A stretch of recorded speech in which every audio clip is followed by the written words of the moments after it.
Hey, hi, hello there, and welcome to my channel hit 4K, yay! And so, as promised, I would do an AMA. It's a really long title for a video, by the way. Yes, we can talk about my lipstick color because I'm very excited about it.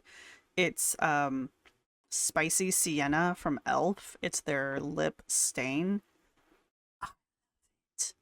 You should love it too. Anyway, ouch. It's not this red in person, I will promise you that. But I do like it. Check myself out. Anyway, y'all didn't come here for that. All right, so my channel hit 4K, and I said I would do an AMA, within limits. So, and everybody, once again, thank you very much, has been very respectful and stuck within those limits. We're going to look over as many of these as I can get. There's a lot of overlappy kind of questions, which is fine. I like that some of you guys have like thumbs up to questions and stuff, or just comments, Hopefully you guys can read them pretty well over here. And you can see when I screw up someone's name. But Rosie RN is one of my members, so I'm going to read hers first. She's been a member for 2 months. Well, that's fun. Read more. What are you? Good lord. A question. No, I'm kidding. Rosie asks, was there anything in your childhood or adolescence that inspired you to become an archaeologist? No. Archaeology, I kind of fell into archaeology. I wanted to do forensics. I was one of the CSI generation, and I wanted to do that. Anyway, I wanted to do that, but the college I got accepted to did not have a forensics program, so they put me in the anthropology department because the anthropology department had archaeology under it, because that's how that thing goes, and archaeology had human osteology inside of it, which they said was pretty much the same thing. So it is not, by the way. If you could go back and visit any location in history for a specific time for a day, where would it be and why? The past is really stinky. So I don't know. I've always had a fascination with both ancient Mongolian history and obviously Norse culture. So I don't know, a day in one of those places would be kind of fun. That'd be kind of interesting. I've really always been interested in Mongolian archaeology and just Mongolian culture and that kind of stuff. I think it's really cool, obviously. Um, and I like Norse culture for basically the same reason. I think it's cool. I got nothing. Why else do you study something from the past? So there you go. I don't think that really answered your question, because as far as like going back to like a historical moment, I'm just thinking of Amber. I would go back to when Rosa Parks was on the bus. Anyway, do you think the commonality of difficult developmental years in our girls is a major part of why they're so manipulative now, or do you think they would have been that way regardless? Nature versus nurture. I am a nurture person. I don't think we are inherently one way or another. I think it is nurture. I think there's been enough case studies and enough just what are those called? Yep. Antidotal? Nope. Whatever. But you guys know what I'm saying. There's been enough stories of people who have raised their children a certain way and have gotten a certain result out of it. There's also studies that we are not allowed to do anymore because they're immoral and unethical, that were performed back before we decided maybe that wasn't a great idea. That also kind of back up the whole nurture over nature thing. But I think there are certain things that might be nature. And I think after a while the nurture becomes nature. But to answer your question, I do think the difficult developmental years of the girls do contribute. And I say that thinking about the 600-pound life people as well. They all have similar storylines. Obviously some more extreme than others.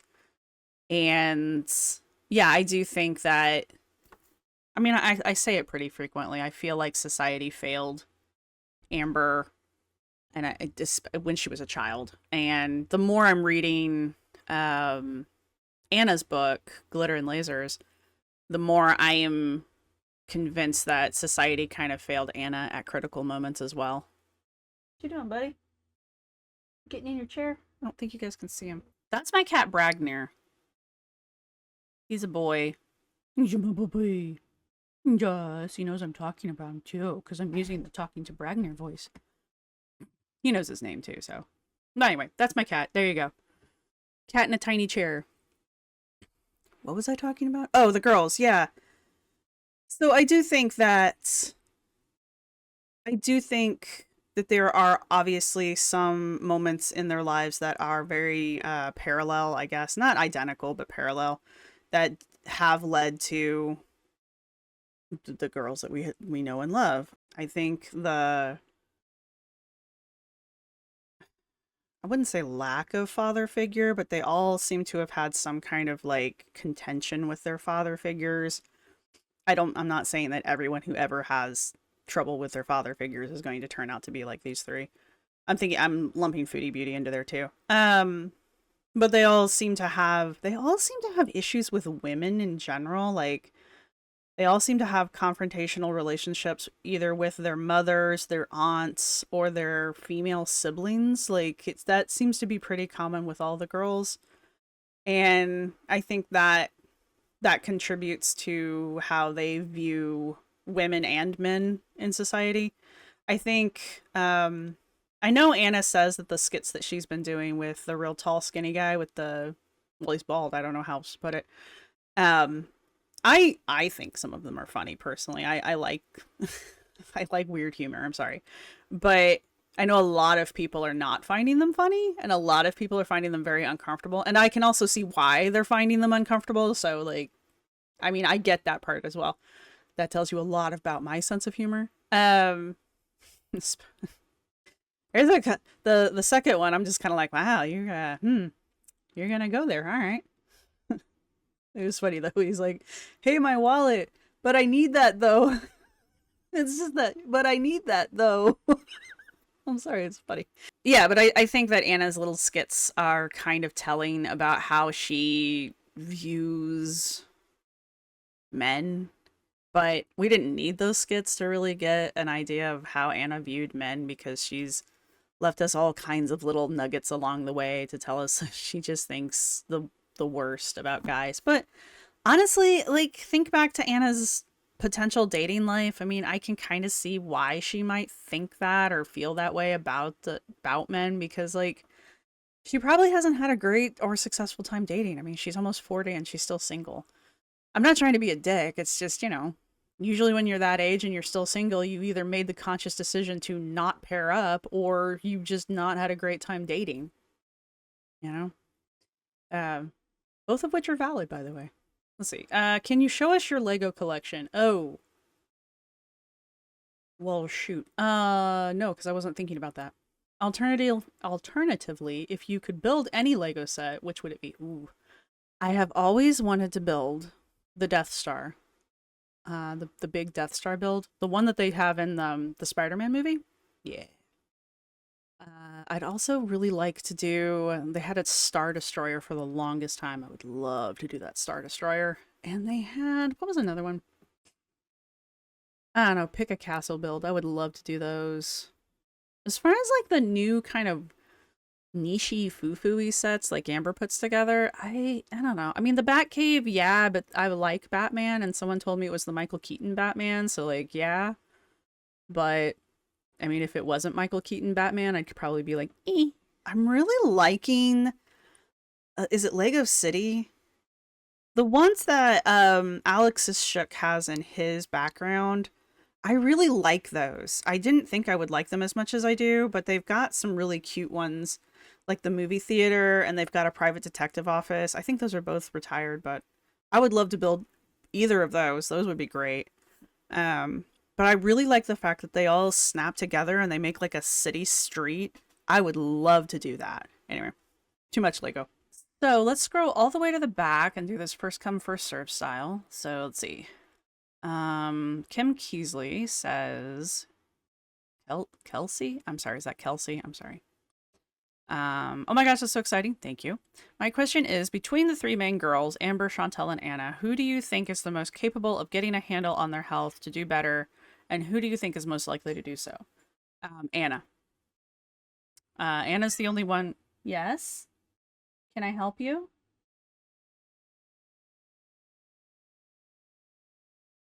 Madame is perturbed. I don't know why. Can you see her? No, you can't. So the tail, that's Nessa. That's the tiny little girl who is wound up. Anyway, Anna is hands down the only one I think is ever going to really get any kind of control. I don't know how much control Anna's going to get, but at least Anna, I mean, Anna has actually lost weight and kept it off, so it's only like 50-ish pounds, but at least she's done it, you know? And whether we like the fact that she runs or not and her workout form is trash, it is kind of improving the last couple times I've seen her work out. The running thing, as most people are pointing out, she doesn't really run anyway. She just kind of walks quickly, which is probably the best thing for her, honestly, because she's insistent upon it, but you know, whatever. But my point is like, other than cleaning up her diet, Anna Anna seems to be more interested in actually like physically improving, where the other two girls, I mean shit, Amber can't even walk a mile. You know, it takes Amber 45 minutes to an hour to walk a mile. She can blame that on the dog all she wants, but no. Triumphant Peanut says I have 3, but how long have you been in my how long have you been in your field? What's the most amazing thing you've learned or discovered? And would you recommend this to anyone else? I'm assuming this you mean becoming an archaeologist? Ah, God. It is a labor of love. You are not going to be able to pay your bills being an archaeologist. It's not like that. You might be able to live comfortably if you can make it through academia and become a professor, like tenure, but adjuncts have a really hard time living. I know field workers, I know how much we get paid. If you can get hired on full time with a company or get hired on with the US government, that's a whole other story. Those people do tend to make better money, at least livable money. Being a field worker like I was, no. So you need to have some other reason to do archaeology. You need to have some inner reason to do archaeology, because otherwise it'll just eat you up. So on that bleak note, how long have I been in my field? I have been in archaeology for 25-ish years. I don't consider myself out of the field of archaeology, but I am no longer a field worker.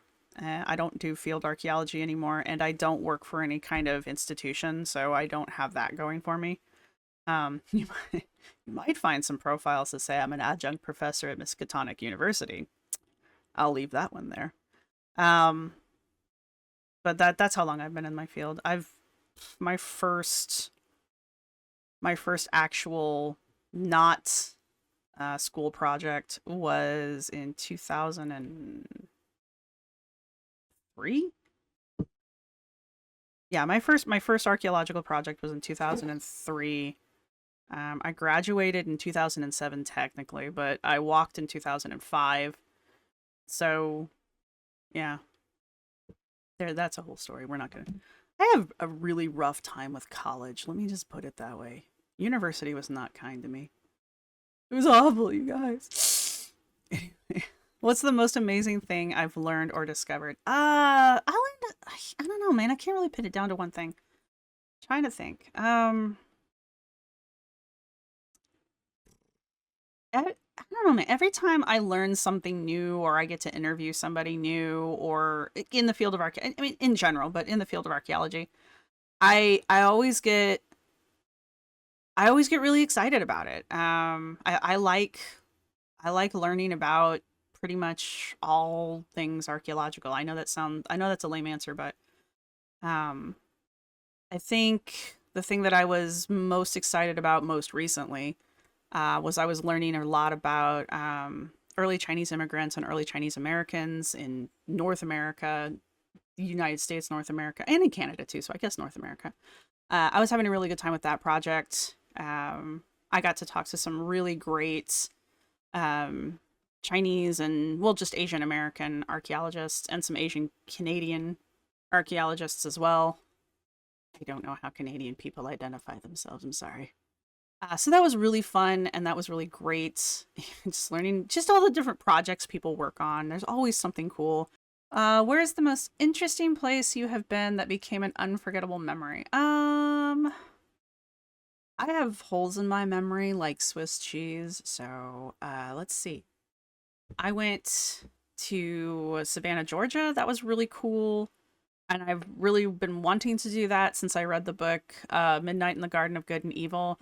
And it was really, that was a really interesting trip. This is not archaeological, by the way. But that was a really great trip because the city of Savannah is not overly pleased about the fact that they became famous because of the book Midnight in the Garden of Good and Evil. So, like, half of the city kind of, like, plays into it. They don't really do it so much anymore because it's not as popular as it was when the movie and the book first came out. But now I read the book before the movie came out, and then I watched the movie because I love John Cusack. So there you have that. And then I was like, God damn it, I want to go. And I did get to tour the house of the eccentric millionaire guy who was accused of murder. So that was kind of fun. But when you go to tour that house, and you are allowed to, you may not ask any questions about the book or the trial or the murder. You will be asked to leave if you break that rule. They're very, very adamant about that, and I thought that was kind of interesting. So I think that's a good one. Let's see. Samber89 says, "Aw, thank you. My favorite reaction channel. Yay! Love that you're a 4K. I'd love to see you do a deep dive on Crafty Girl." Jada? Hi Yeah. guys, for today's Verizon. video, I thought that I would sit down and do something that I've actually done before, like a Q&A, but I'm gonna do kind of a split. I'm going to actually tell you guys some things that I feel like you need to know about me, and then I also went over to my Instagram and asked you guys what you want to know, and I might answer some of the questions that are posted. Yeah, I really want to. Cool. We'll come back to this because I don't really care about favorite movies, coffee, family. I mean, I'm sure her family's lovely. And I'm sure her animals are cool, but my animals are better, so I don't know. Look into this. What does she do? You get to watch my brain I work. went to Dollar General and I was expecting to find a spring collection, Easter stuff put in, which I did find both of those, but those mugs that I've been looking for, I'm just not finding them anymore. I do need to maybe venture to some other Dollar Generals. I've only found that blue mug, which was part of my Valentine's Day to spring mug transition video. So if you didn't watch that, I will link it down below for you guys. Mug transition video?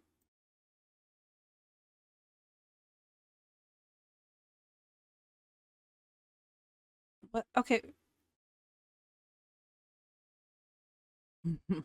My house trauma. What does she do with all this stuff? I guess I should watch some of it. You're being kicked out. Drama! Drama llama llama llama. Okay, I don't know. I don't know what to think about her. She just does Dollar Tree hauls, it says. Lifestyle hauls, new videos daily. I can't do a daily schedule. I can do an almost daily schedule, but man, I tell you what, getting stuff out, it's rough. Let's see. Anna Humans asks, was there anything you found whilst being an archaeologist that was completely unexpected? Yes. And usually it was something that kind of like closed the dig site down for a while. There was a time that we hit to the sewage line when we were doing the world's worst freaking project out in Ohio. And then on my graduate project, working out at Angel Mounds, we found some unexpected stuff that did require us to take care of it in a different way. Things I'm not going to talk about. But yeah, I found some unexpected stuff. The sewer line was probably the funniest, though. Let's see. Karen asks, when you worked as an archaeologist, did you work spring, summer, fall digging and stop for winter? And do you usually get rehired the same site each spring for the season? When I was doing work, I mostly dug between fall and spring. I did not like to dig in the summer if I could avoid it. I would rather dig in the winter. I'm not a hot weather person, which is why I never went west to work, because it's just always hot there. They're like, yeah, it's 112 degrees. Come on out. No. But I will dig in the winter. I don't mind that as much. Do I usually get rehired to the same site? No, because as doing field work like I did, we did a lot of projects that were usually like 2 weeks to a few months long, and the goal was to survey the area and get out of there, kind of a thing. Sometimes, because there's 3 different phases, there's a phase 1, phase 2, phase 3. I know, highly complicated. We're very creative with our names. But most of the time I would do a phase 1, and that would be the end of it. Sometimes we would find things on the phase 1 that would require the next level of survey, which would be phase 2. And sometimes we would do the phase 2 and we would have to escalate to a phase 3. I didn't do a ton of phase 3s, just because there wasn't a ton of stuff to do it to. I did do several phase 2s, which are basically mini phase 3s. So, you know, that kind of stuff. Phase 1 survey, you wouldn't even recognize as archaeology. We're basically just out there with a shovel and a screen, and we're just walking. Well, you probably wouldn't even notice, but we're walking lines, and we've got compasses and maps and all this good shit. When people think archaeology, you're thinking of what we would call a phase 3 or full excavation. So we don't get to that level very frequently, but we do get there sometimes. What was the next part of this?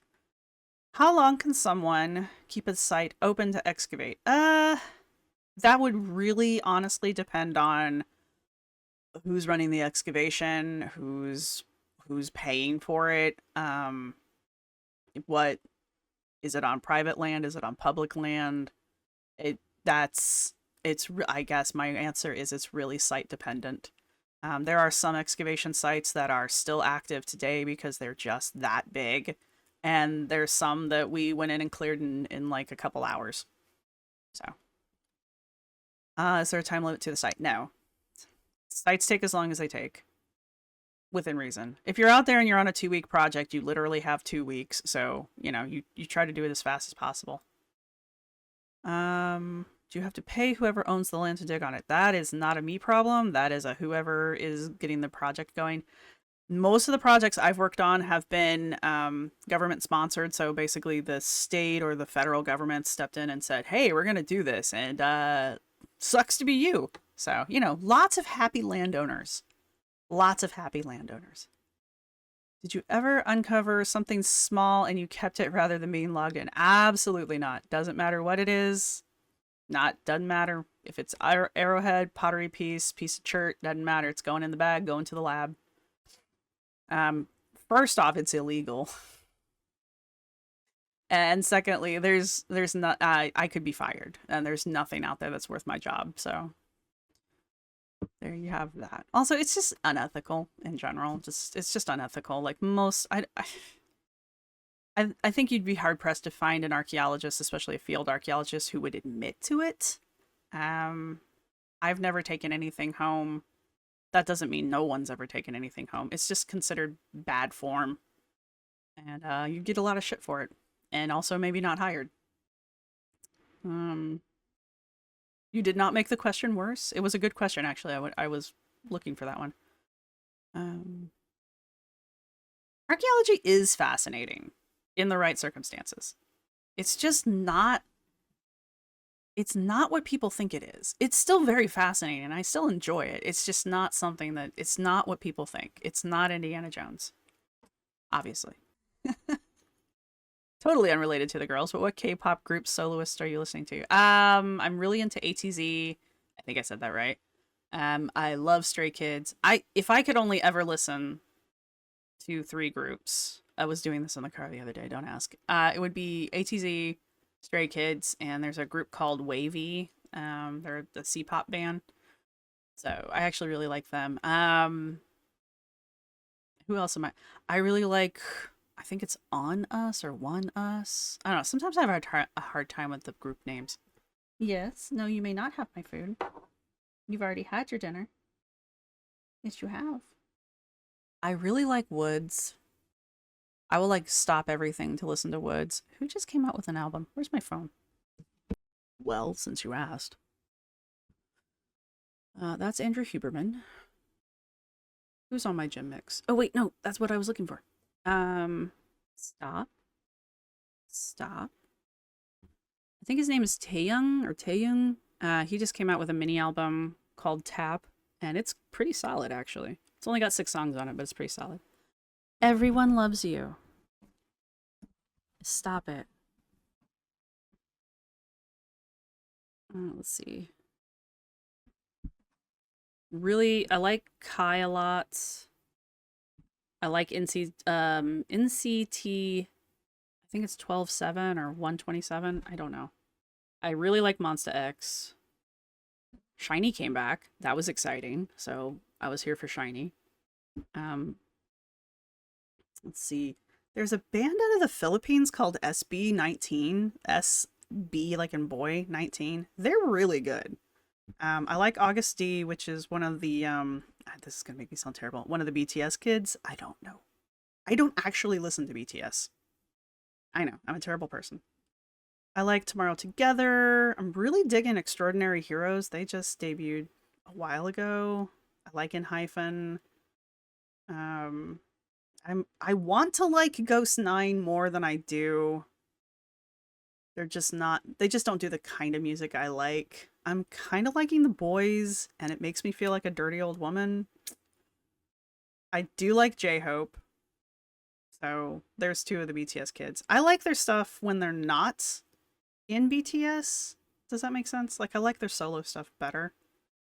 Let's see what else we got in here. I like Purple Kiss. I like Omega X. I love Icon. Love Blackpink. Really like aespa a whole lot more than I thought I would. And I'm really sorry about that because I kind of slept on them for a year or 2. And then finally listened to, what was the song, Next Level? And oh my god, I was like, oops. I'm sorry. I apologize. Block B? I don't know if anybody... I don't know if anyone remembers Block B. They're really good. They're also... They don't perform anymore. Who's the other group? Big Bang. Hells yeah. Good stuff. Alright, anyway. Oh, and Super Junior. But I don't listen to them very much. They only have they don't have a whole lot out. There are other bands, obviously, but that's on my workout list, so that's the stuff I listen to the absolute most. You know what? They think you're adorable because they don't have to live with you. You've been fed. What are you doing? Hello. Are you starved for attention? I literally just fed you. I fed you specifically so you wouldn't be doing this. I love you. Yep. Well, hopefully it's not going to knock everything over. Alright. So there you go. Way more K-pop, probably the talk than you ever wanted to hear. What is your favorite place you've traveled and what makes it your favorite? I've never actually left the country. So, fun facts about me. So I've never left the country, but I loved going to San Antonio. That was fun. I got to see the Alamo. That was a lot of fun. Where else have I been? I really liked Raleigh, Durham. I thought that was just like a neat, fun area to live in. And honest to God, I really like Philly. I like Philadelphia. I like the city of I like the state of Pennsylvania. There's a lot of cool stuff here. There's just a lot of neat history. There's a lot of neat places to go. And as soon as the weather starts to warm up, I'll be going on some excursions. I've got a travel buddy who wants to come with me, so that'll be fun. And yeah, that's pretty much it. I've never left the country. I have a laundry list of places I would like to go, but I've just never been able to travel. And also I'm terrified of airplanes. So, I've been to New York twice. Yep. The second time was an accident. Don't ask. Oh, I did. Okay. I went to if you've been following the channel since last year, because of course you have. I went to Salem, Massachusetts. That was really awesome. That's the second time I've been to Salem. I would never want to live there, but I love visiting.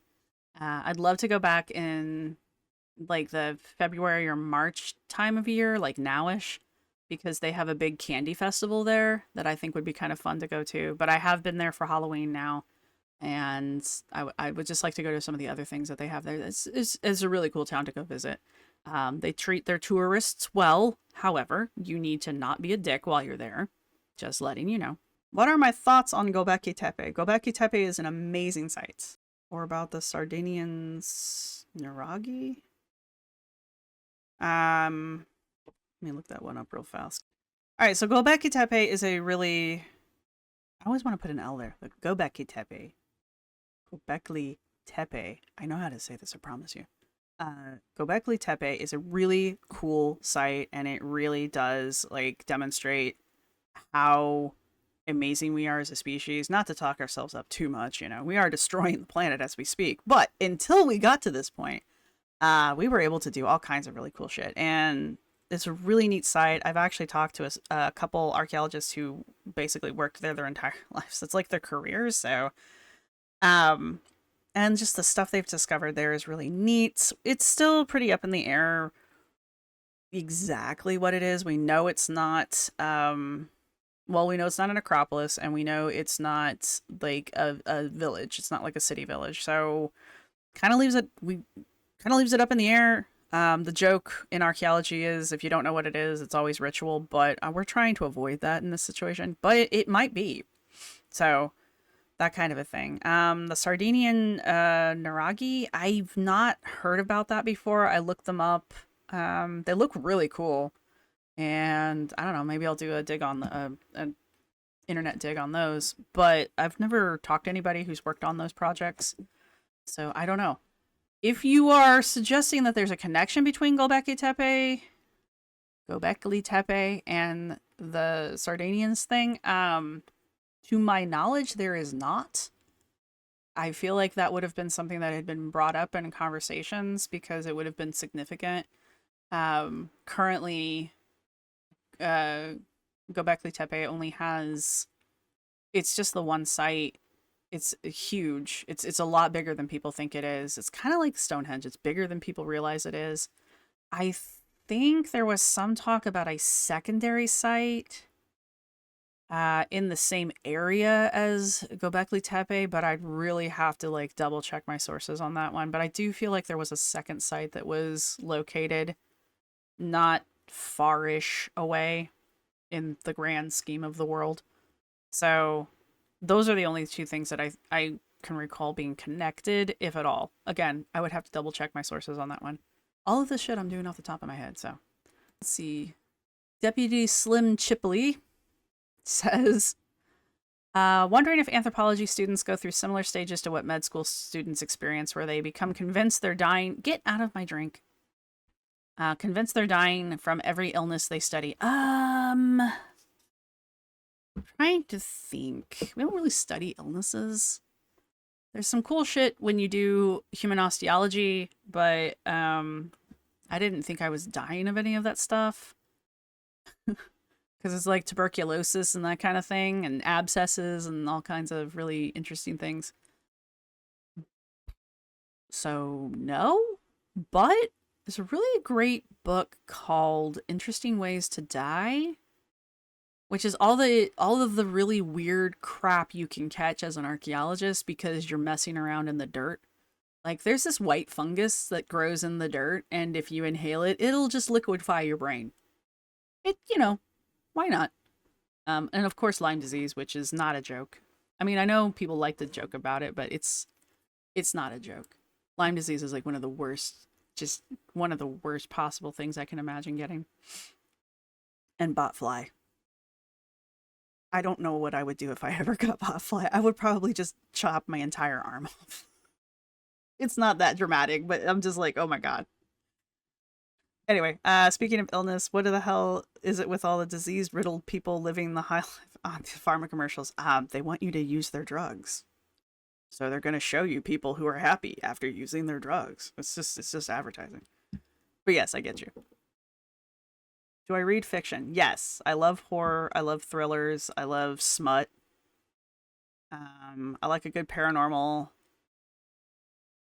I like a good paranormal or supernatural. Doesn't have to be romance. It can just be a story. I like that kind of stuff. Favorite books. Stephen King's last few books have been bangers. I just finished The Outsider. It's long, but it's good. Stephen King. His kid, Joe Hill, also writes really, really well. I've loved everything I've read by him. Oh, other things. Darcy Coates is really good. She writes mostly haunted house style stories, and I'm a sucker for a haunted house story. So I've read a lot of her stuff. I'm trying to think who else I've read. Let's see. Yeah, Joe Hill's good. Just finished that one.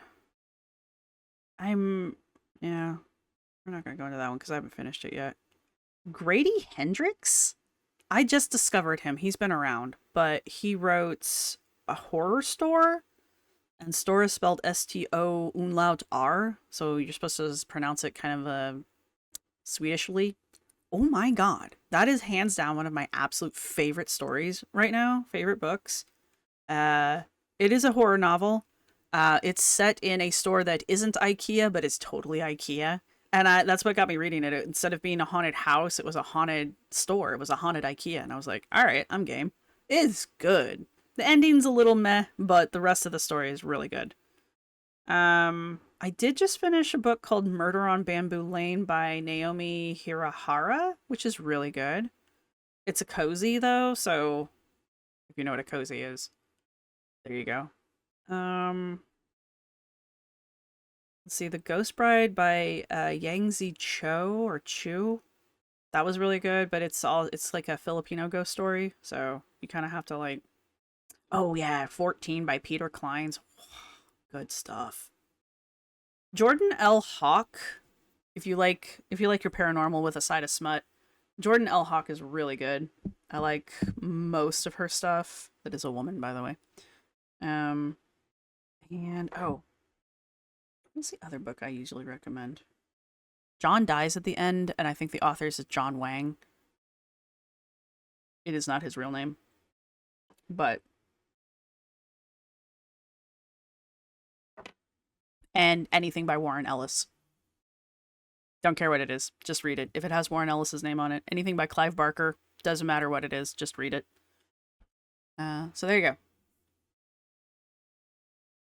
Can you share a WTF story from your archaeology time? I'm not sure. But did you specialize in anything? I am technically... My specialties, if you have to nail me down, are human osteology and historical archaeology post-contact in the United States. But mostly, I'm just a hodgepodge of random facts about North American archaeology. Because that's what happens when you do field work like I do. You just kind of need to know a little bit about everything. And you just kind of pick up regionally what's what. Like, I used to be really good at just identifying chert on site, and chert's the stuff that most stone tools are made of. It's a specific kind of stone. It has a break. I'm not going into it, but there's different types of chert within different regions, and I got really good at just kind of identifying them by sight because I worked in certain regions. Now, if you took me all the way out west, I wouldn't have any idea what the hell I'm talking about. And probably since I've been out for so long, I probably would have a hard time going back to it now. But, you know, you pick it up. It's like riding a bike. I don't actually know anything about that because I don't do I don't do this type of archaeology. This is like, yep. I don't do this kind of archaeology. Prehistory. I don't do this the prehuman stuff. However, but the article I'm reading, it does seem like this is a real subspecies, I guess. And I'm not sure what the. I mean, other than I'm assuming there's some debate over if the Denalid, Denalidi, Denalidi, Denalidi. I'm sure there's some debate as if they are human enough to have tools. However, there's lots of evidence that other prehumans had tools, so it's what made us human. So if they say it's a tool in the kid's hand, I'm gonna assume it's a tool in the kid's hand. I don't have any expertise to argue otherwise, and I don't know enough about it.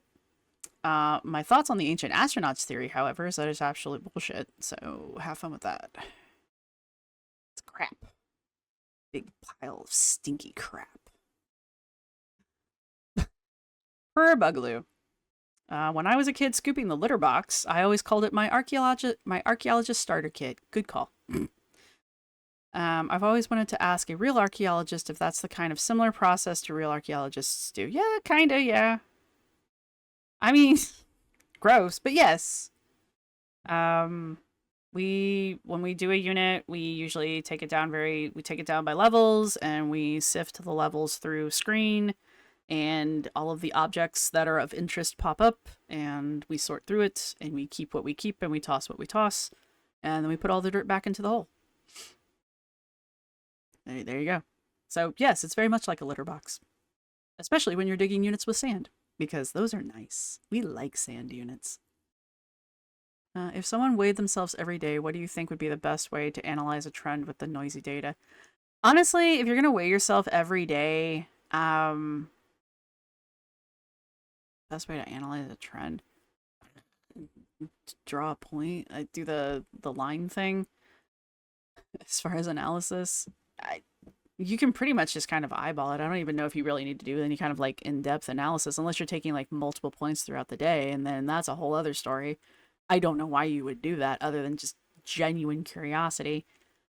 But yeah, I mean, if you're just gonna weigh yourself every day and you're gonna keep a trend line of that, yeah, I would just do a trend line of it, because the goal is to see if it's trending up or down. So that would be, I would think, the best way to do it. I just see like a little chart, with little dots on it. I wouldn't do a bar graph or anything like that, if that's what the question was about. A pie chart would be unusable at that point. Whimsical Mimsy, I did answer that one, so I don't teach. I did want to address that. I am not a teacher. Never was a teacher. I would be the worst teacher, because I don't give a shit. Proper scholar speaking about the 10 sins of girl. I am not a proper scholar, but I appreciate the compliment. Oh no. Yes, that's even better. Yes, quite. Oh no. That's stupid. That's exactly what I was imagining too. But I need to eat first. Oh, that makes it even better. Oh, that's precious. I love that. Stupid circle, but I need to eat first. Justine, I looked up the book Dark Emu. I want all the thoughts. I just looked it up. I downloaded a sample of it on Kindle. It looks interesting. I don't know enough about it yet, so I don't know. Maybe I'll do a reading of it. Maybe, for those of you who might be interested. It sounds really interesting, and I mean, the argument he's making that there was agriculture and such on the Australian continent before contact. I mean, it's a legitimate argument to make. I would have to see what he's saying and what evidence he's using and the exact argument itself. And I would also need to see if there's anything that can back it up, because it didn't look like the author himself was a scholar. Scholar is a terrible word. wasn't an archaeologist or a geologist or any of that kind of stuff. So it looks like he's just pulling from other people's stuff, which is fine. I just need to know what he's pulling from and what his overall argument is. So I don't have an opinion yet, but it is on my reading list. So thank you. If you could imagine the most satisfying archaeological ever, if you could imagine the most satisfying archaeological job ever, what would it be?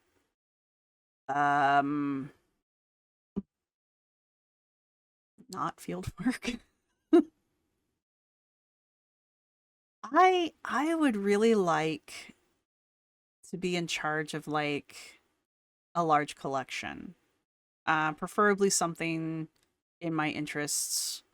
And I would just like to be in charge of not only like the care and maintenance of it, but also like the presentation and education of it. Um, I would really like to do. I mean, as much as I would love to be like, oh, Mongolian or of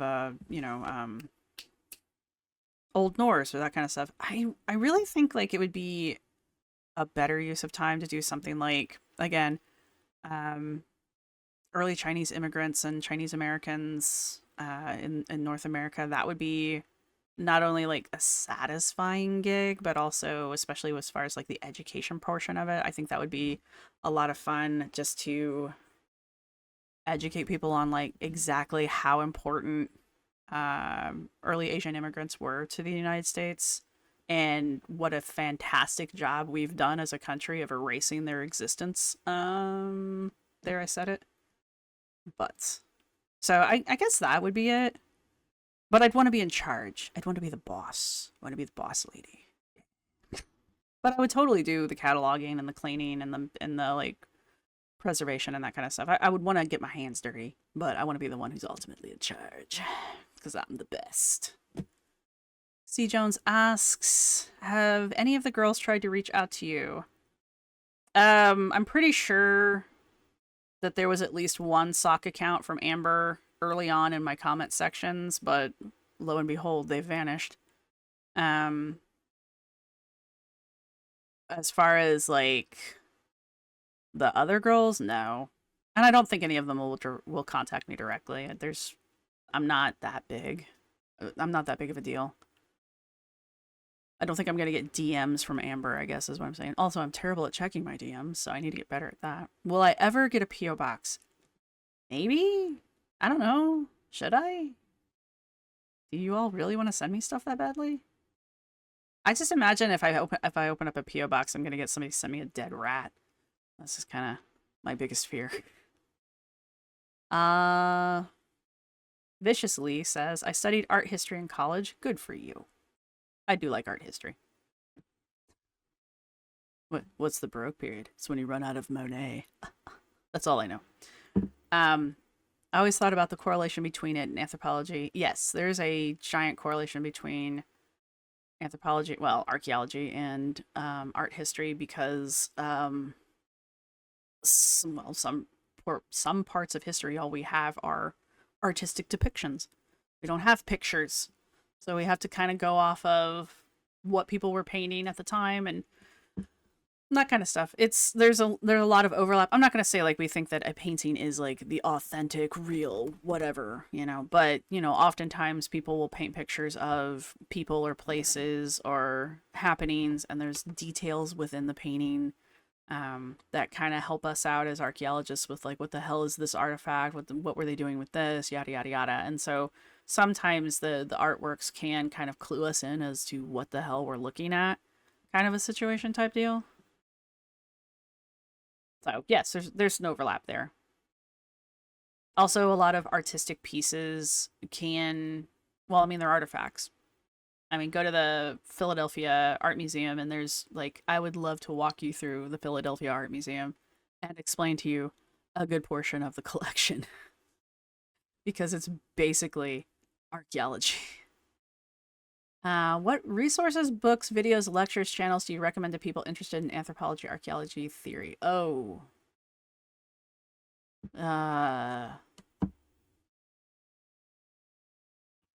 I don't know, man. I'd have to put a list together for that one. I'm trying to remember. Is it Brian Fadden? Not Fader, Fadden. He has a great book series, and I think you can find it on YouTube. Fagan. It's Fagan. Brian Fagan. Um, and it's basically like a quick and dirty history of archaeology, which is anthropology. So that's a good starting point. It's also old. Is the problem is like most of the stuff I can come up with is like old. So not that the stuff changes that quickly, but there have been some significant changes in interpretation and theory since I was in school. So it's I don't know, it's kind of up in the air.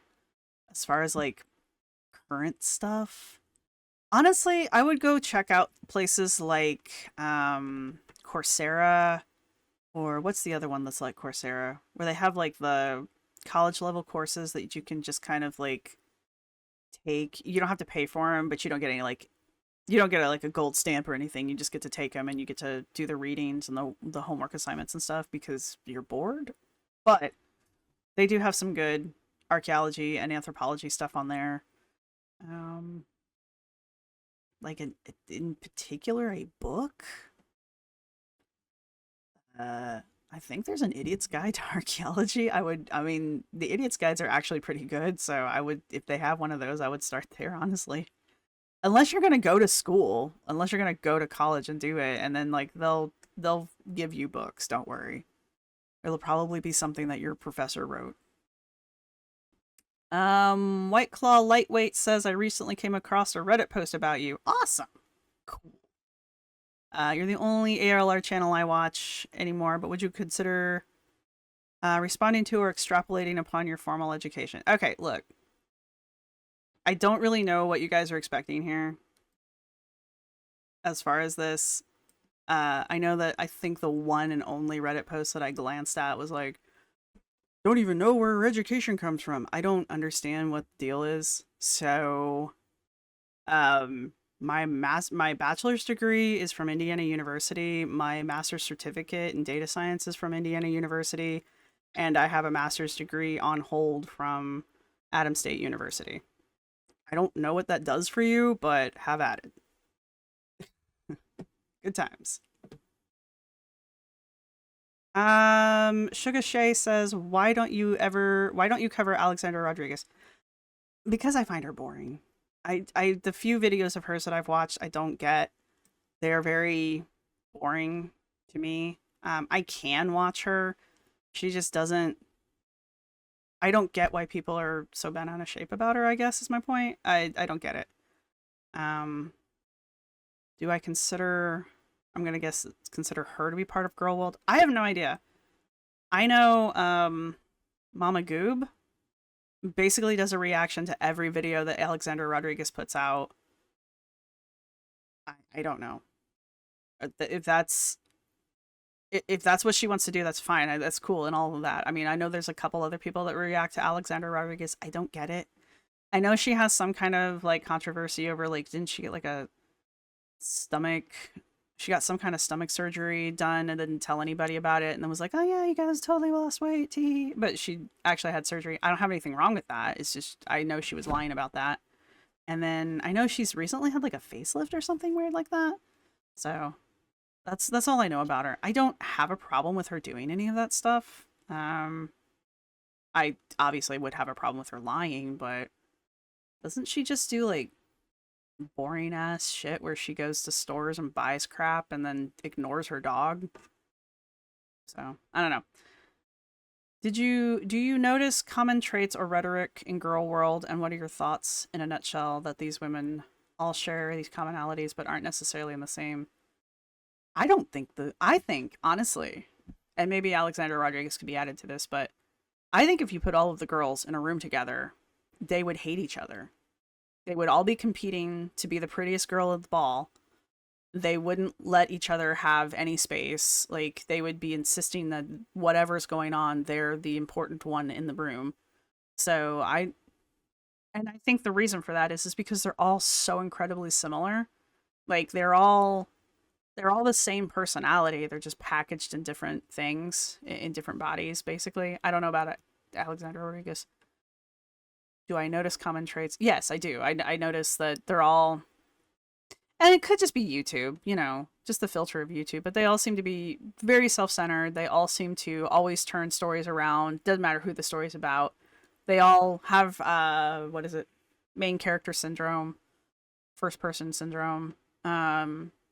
So there's that. They all, at least like I said this earlier, Foodie, Anna, and Amber all seem to really dislike women, other women, which I know is weird seeing that Amber likes to date. I mean, Amber's a lesbian, but you know, she always dates down, I guess is what I'm saying there.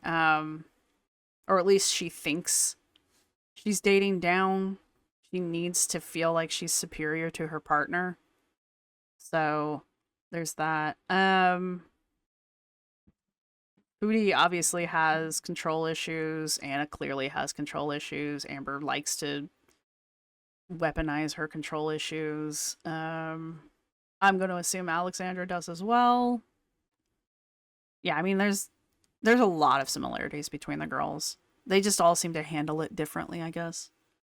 Though Foodie and Amber are very similar. Which girl from Girl World do you think you could spend 10 minutes alone with? Probably Anna.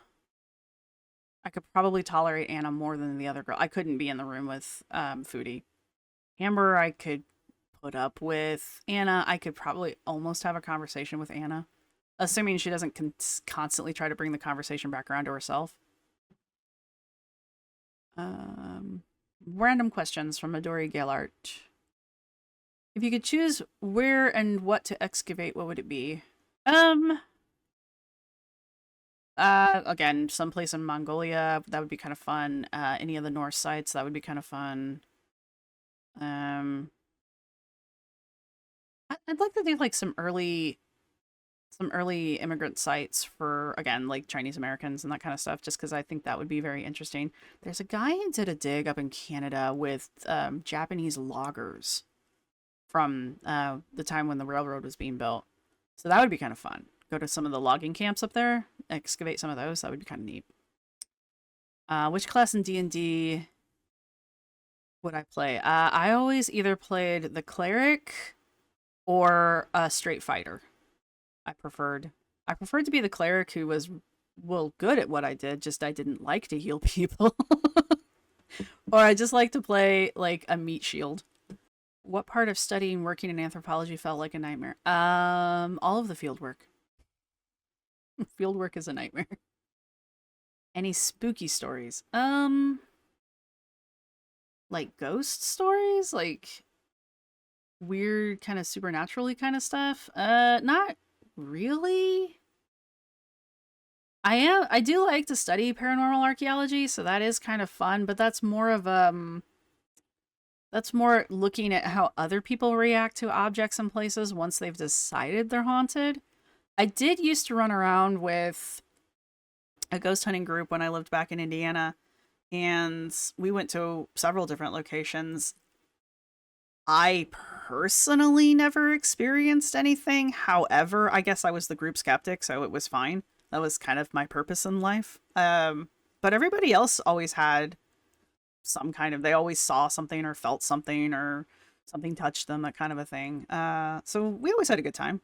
It was always very late, very late. We would always set up right at sunset and we would work until dawn, and it was fun until about 2 in the morning. And then you were just kind of like, I'm tired. I don't care anymore. So maybe I was bad in that part, but we were all tired at that point. So where do I buy my clothes? It is, well, this came from Boscov's. Rest of the stuff is either from Goodwill, more Boscov's, Target, lots of Goodwill. And I have bought a few things from Shein. I am not ashamed of it. It's fine. We will all survive. But that is where I get kind of some of my really cool sweaters, though. And I do like them. Also, if you take care of your clothes, they don't fall apart, so. Bright and Sleepy says, I'm curious as to why I and others find these people so captivating and repulsive and infuriating and watchable. Because everybody likes a train wreck. Also, the community around the girl world, like this kind of a situation, like, yes, we're all here because of the girl world. However, y'all have other questions about other things. Each one of the reactors brings something unique to the reactions that they do. Like everybody's got their personal connection or their, you know, the addition that they're going to give to it. Like Mama Goob has had she's had weight loss surgery. Um Kicking Geese, well, she's been following Amber forever and a year, but there's a lot of similarities there. Also, Kicking Geese started off as an Ann baby and just became a non-Ann baby. Mr. Snowflake obviously brings in his expertise doing like documentaries and being able to take things apart like he does. Alex brings his own quirkiness to it, and his experiences with addiction and that kind of stuff. That was really um, poignant when he covers Foodie and when she was going through her bullshit. I think one of the main reasons people stick with it past a certain point is the community, and they like the various personalities. And I mean, you guys talk with each other. I see you guys chit chat in the comments section, and I know a lot of you who watch me also watch some of the other reactors, so you guys are communicating with each other over that.